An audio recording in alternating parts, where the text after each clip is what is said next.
C'est important pour le groupe AG2R La Mondiale d'être présent au forum de la mixité parce que notre groupe a une démarche dynamique d'égalité professionnelle entre les femmes et les hommes. Cette démarche elle est portée par la direction générale, la direction des ressources humaines et surtout par les partenaires sociaux. Il y a eu 2 accords, un premier accord groupe signé en 2009 et qui vient d'être renouvelé.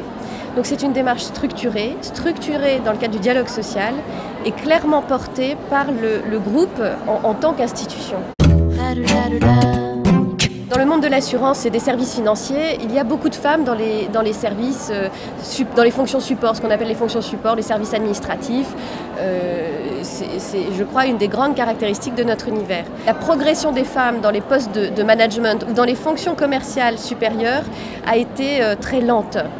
On commence à voir apparaître des femmes à très bon niveau, très haut niveau, dans les fonctions commerciales. Et dans l'assurance, ou dans la banque d'ailleurs, je crois que c'est assez rare.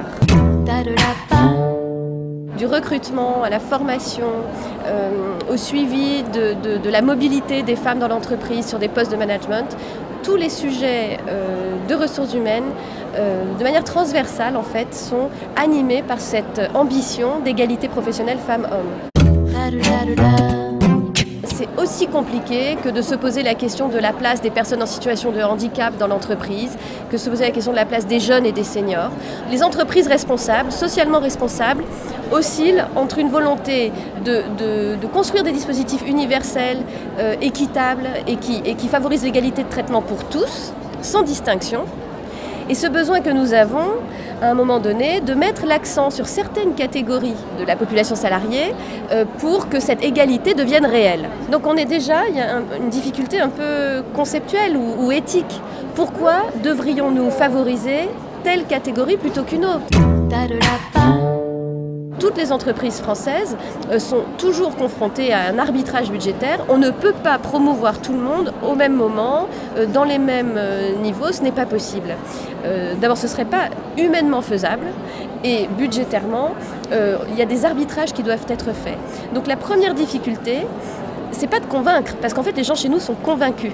Il y a une volonté, il y a une culture, mais c'est plutôt de trouver les bons moments pour arbitrer en fonction de telle ou telle catégorie, sans discriminer les autres.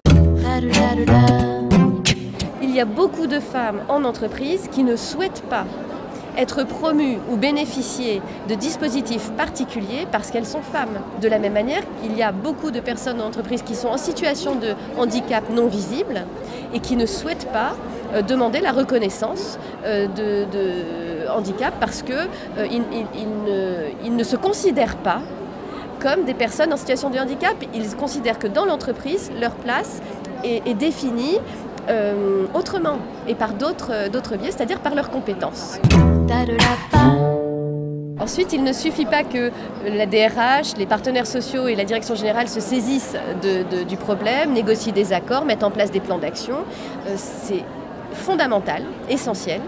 Mais la deuxième étape, et ce qui rend les choses vraiment réelles, c'est la mobilisation des managers de terrain et des personnes elles-mêmes. Il faut à la fois avoir une politique globale, générale, qui s'applique à tout le monde et qui est porteuse d'une ambition fondamentale, et en même temps adapter cette politique aux personnes, les unes après les autres, qu'on a à côté ou en face de nous.